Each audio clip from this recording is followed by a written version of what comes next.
नमस्कार दोस्तों। आज मैं आपके सामने कक्षा 5वीं अध्याय 4 संज्ञा का वर्णन करने जा रही हूँ।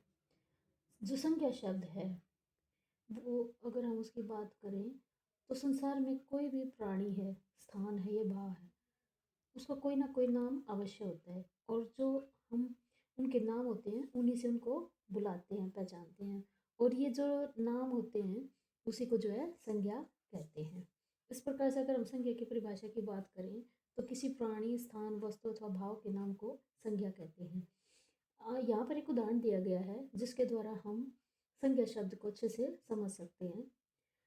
श्री कृष्ण ने अर्जुन को कुरुक्षेत्र में गीता का उपदेश दिया। इस उदाहरण के द्वारा जो संज्ञा शब्द है वो और भी अच्छे से क्लियर हो जाएगा।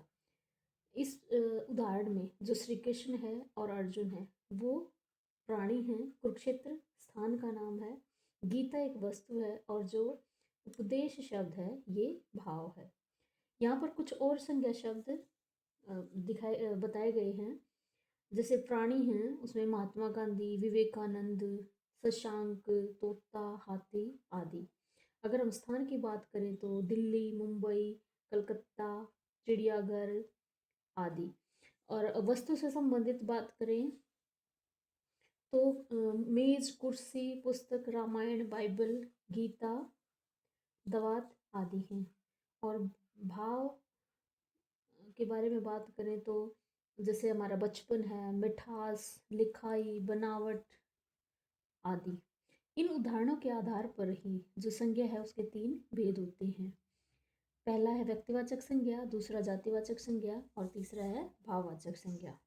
जो व्यक्तिवाचक संज्ञा है, अगर हम इसकी परिभाषा की बात करें तो जिस संज्ञा शब्द से किसी विशेष व्यक्ति, वस्तु अथवा स्थान का बोध हो उसे व्यक्तिवाचक संज्ञा कहते हैं। यहाँ पर दो पिक्चर दिखाई गई हैं जिससे हम इसको और भी ज़्यादा अच्छे से क्लेरिफाई कर सकते हैं। पहला है अर्चना खेलती है और दूसरा है ताजमहल आगरा में है। जो अर्चना शब्द है ये किसी विशेष व्यक्ति, लड़की का नाम है और जो ताजमहल और आगरा है वो विशेष स्थानों को दर्शाते हैं। इस प्रकार से ये जो है व्यक्तिवाचक संज्ञा है। व्यक्तिवाचक संज्ञा के अन्य उदाहरण की अगर हम बात करें तो जैसे लाल किला, जवाहरलाल नेहरू, अमिताभ बच्चन, गोविंदा आदि। उसके बाद दूसरा है जातिवाचक संज्ञा। जातिवाचक संज्ञा जिस संज्ञा शब्द से एक ही जाति की सभी वस्तुओं, व्यक्तियों तथा स्थानों का बोध हो उसे व्यक्तिवाचक संज्ञा कहते हैं। अगर हम उदाहरण की बात करें तो जैसे कबूतर डाल पर बैठे हैं या माली पौधों को पानी दे रहा है, तो इसमें जो कबूतर और माली शब्द हैं ये संपूर्ण जाति का बोध करवा रहे हों और ये जातिवाचक संज्ञाएं हैं। जातिवाचक संज्ञा के अगर हम अन्य उदाहरणों की बात करें तो जैसे लड़का है, लड़की, मनुष्य, पुस्तक आदि। संज्ञा के अन्य दो भेद और भी हैं जो कुछ विद्वान जो है इनको उपभेद के नाम से दो उपभेद जो है मानते हैं।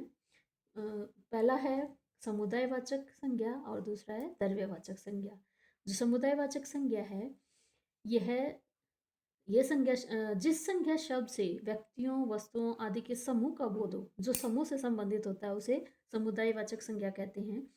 और अगर हम इनके उदाहरणों की बात करें तो जैसे कक्षा है, सेना है, ये जातिवाचक समुदायवाचक संज्ञा शब्द हैं। उसके बाद द्रव्यवाचक संज्ञा। द्रव्यवाचक संज्ञा जैसे इसमें दो पिक्चर्स दिखाई गई हैं। घी, यह घी ताज़ा है और ये सोने के आभूषण हैं। घी और जो सोना शब्द है, ठीक है, ये सोना जो है धातु का बोध करवाता है और जो घी है वो द्रव्य का बोध कराता है। इस प्रकार से जो ये घी और जो सोना है वो द्रव्यवाचक संज्ञाएं हैं। इसकी अगर हम परिभाषा की बात करें तो जिस संज्ञा शब्द से किसी धातु, द्रव्य आदि पदार्थों का बोध हो उसे ही द्रव्यवाचक संज्ञा कहते हैं। अगर हम इनके अन्य उदाहरणों की बात करें तो तेल, पीतल, चावल, बाजरा आदि। उसके बाद है तीसरा जो भाववाचक संज्ञा का भेद है वह भाववाचक संज्ञा। भाववाचक संज्ञा, जिस संज्ञा शब्द से पदार्थों के गुण, दोष, धर्म आदि का बोध हो उसे भाववाचक संज्ञा कहते हैं। अगर हम उदाहरण की बात करें तो सुंदरता, कोमलता, बचपन, सजावट आदि। जैसे इसमें दो पिक्चर्स भी दिखाई गई हैं। बुढ़ापा शरीर को दुर्बल बना देता है और दूसरा है आम में मिठास है। तो जो बुढ़ापा और मिठास शब्द है ये दोनों ही भाववाचक संज्ञाएं हैं। भाववाचक संज्ञा शब्दों की रचना, जो भाववाचक संज्ञा हैं वो 5 प्रकार के शब्दों से बनती हैं। इनके बारे में हम नेक्स्ट क्लास में जो है बात करेंगे। धन्यवाद।